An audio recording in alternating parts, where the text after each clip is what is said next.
Hi, everyone. I'm Bonnie Dickson, and I'm a visibility strategist and photographer. And I am joined today by my guest, Cheryl Gregory. And we are going to talk about the idea of emotion and photography. Specifically, we're going to dive into techniques to reduce anxiety when you are triggered in your day to day or your workplace, and how to reduce it if you are nervous about having your picture taken. So, Cheryl, tell us a little bit about who you are and what you do. Great. Hi, everybody. Thanks, Bonnie. I have a company called Master the Art of Human Connection, and that deals a lot with people who run into situations that quite often they get emotionally triggered. So you can feel overwhelmed, you can feel stressed, and in the moment, you can't think straight when you do that. So I teach people techniques to bring those peaks down a little bit and lower that curve so you can be calm and think better, make better decisions. I love that. And so I want to dive right in because I know we want to keep this short and sweet, a nice little nugget for people to kind of enjoy in their day. And so when we talk about emotion in the day-to-day life or within the workplace, what are some of the things that people would maybe be triggered by? And do you have any tips on how they could handle those? Absolutely. Well, what happens is we get to when we're getting a bit stressed, we're in our heads a lot, and all the questions come up. Do I look okay? Am I going to look like a goof? Is someone going to make fun of what I'm wearing? This isn't the right color. And next thing you know, by the time they reach your photo studio and they're ready for a picture, they're sitting and they're like, and they can't, that's not the kind of headshot you want. So that's because the amygdala, which is deep in our brain, is triggered for a flight, fight, or freeze response.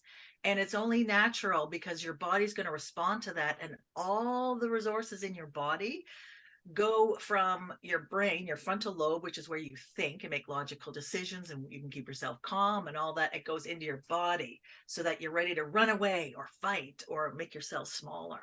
So what I like to do with these techniques is find I call them four relief strategies because there's an emotional relief strategy, there's a mental or cognitive, there's a physical, and there's a sensory. We won't go into all of them today, but there's four relief strategies that you can use to literally take yourself down. I think everybody knows about breathing exercises, nice deep breathing exercises. But when you're at work, sometimes, you're in a place where you can't sit at the desk or in a meeting and start to do deep breathing exercises because it's kind of noticeable. So one of the things that I can teach you to do right now to reduce that stress is in your left hand, there are certain points here that I guess you'd say reference points in your body. So the heart and the stomach are very close to the center of your palm. And so, of course, when you're nervous, your heart's going, right? It starts beating faster, your chest gets tight, your stomach might start to get tight, you don't feel too good. So you can take your knuckle or a couple of knuckles and go right in the center there. And just, I do circles. Some people do repeated presses, just circle in there, nice, fairly strong, so you can feel there might be a little tender spot in there. If you feel it, that's good. Just keep rubbing that. So if you're in a meeting, you could literally put your knuckle in that palm and close your other hand. And I'm doing it right now, you can barely see it. So if you do it in your lap or under the desk when you're feeling a bit anxious, at some point you'll have what I call like a deep breath or a yawn. So you might go, that's your signal that your body goes, oh, I can be calm now. So you can literally feel energy returning to your body, not frenetic energy, but just a nice warm healthy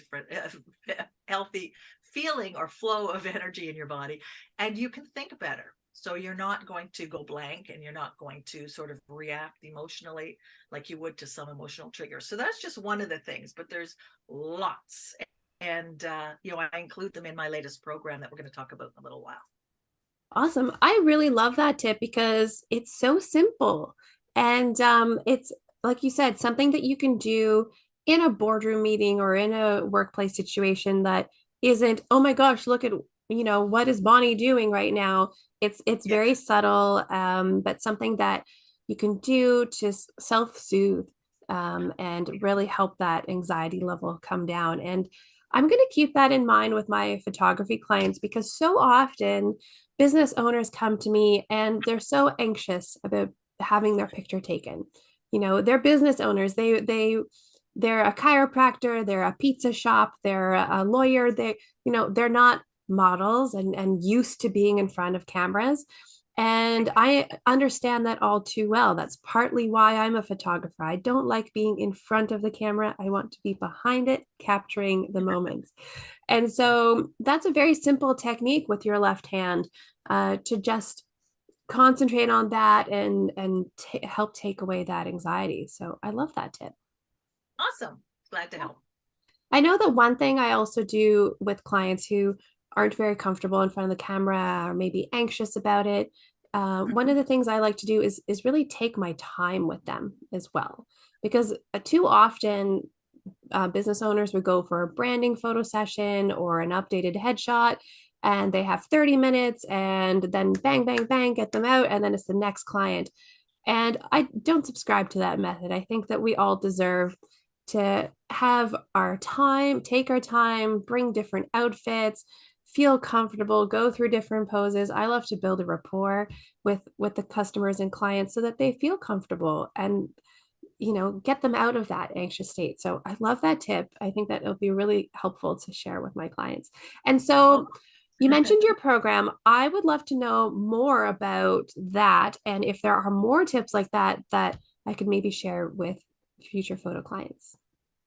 absolutely. Yes, I call it the stress whispering mini course. There's 3 modules, but there's sort of multiple modules within one. And I basically go into what stress is, what causes it, obviously, where we feel it in our body, because I love to create a mind-body connection, because that way you can start to communicate between brain and body. And they say there is a brain in our gut, so that tells you, when you talk about the gut feel, that's all connected there.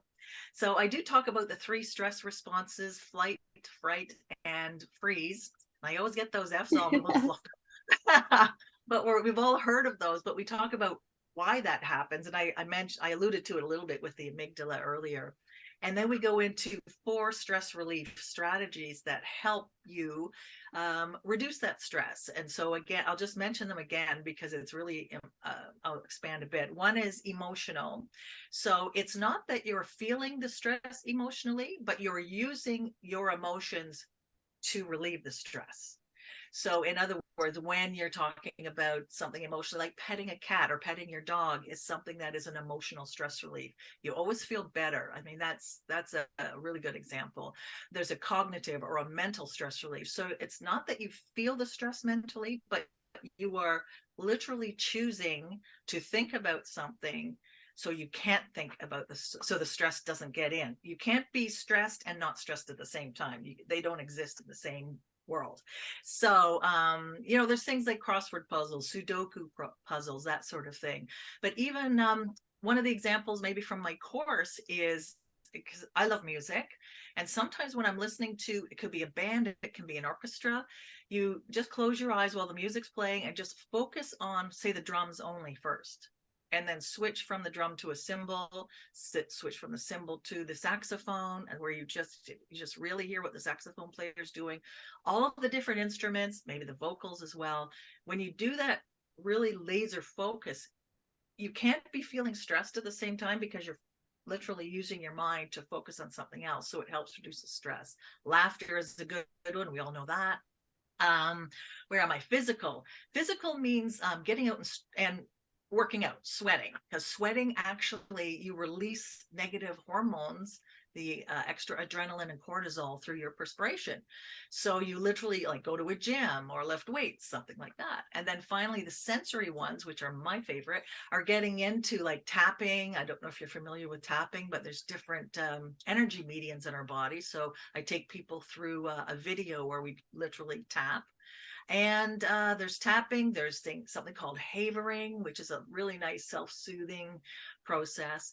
And I can't remember how many, I think there's about 18 or 19 suggestions in the sensory alone in the course, plus 4 videos that I take people through, guided processes. And it's very short and sweet, but it gives people an idea, an experience of what it's like to work with me. And then if they want to go further, well, then we can chat about that and work something out. I So it's love awesome. that. And this course sounds really interesting, and you really connected with me on the music part. When I am not behind a camera or on a rock climbing wall, which is my other passion, many people know, I am listening to live music. And many times I have been at a concert and closed my eyes and just absorbed the sound of the instruments around me. So I really love that. Um, Awesome. yeah. It's amazing what you can actually hear because the combination of the instruments is awesome. But if you think, I'm going to listen just to the cymbal, I'm going to tune into the cymbal only. And all of a sudden you'll hear ding, ding, ding, ding, ding, ding, ding, ding, ding, which you're not aware of when the whole song is playing. It's really cool. Or even a vocal, a background vocal. It's like that person's like singing something every eighth note they're doing something, but they're not singing all the way through. That's interesting. Or the bass, or yeah, like it's just you're amazed at how everyone is sort of doing something different, yet it's all together. Yeah, music has such a powerful music is such a powerful way to affect emotion. And so, yeah, something I do in photo sessions is also I play very lounge, kind of chill, calm music, not spa music because I don't want photo clients to fall asleep. But, something very chill so that if they do have anxiety or any stress about having their picture taken, they already walk into a very calm and friendly environment, something with a little melody, no lyrics, so that they don't have anything to worry about in paying attention to the lyrics, but just music to help soothe and create a happy energy. So the That's modules in your program sound super exciting. I'll be sure what. to include a link to that in the notes below so that if anyone watching this video would like to check out your program and see some of those techniques on how to reduce anxiety and the things that they can do, then it'll all be there in the notes. And for anyone who is watching and would also like more business visibility tips or just updates and news on interviews like this with Cheryl that I would be doing, I will also include a link to my newsletter there. It goes out once a week, usually on Wednesdays, and you can check that out. And yeah, Cheryl, I'd love to thank you for being here today and your time to discuss, emotion and photography and anxiety and some of the simple, quick tips that we can do to help reduce that anxiety. Well, thanks for having me, Bonnie. I really enjoyed it. Thank you.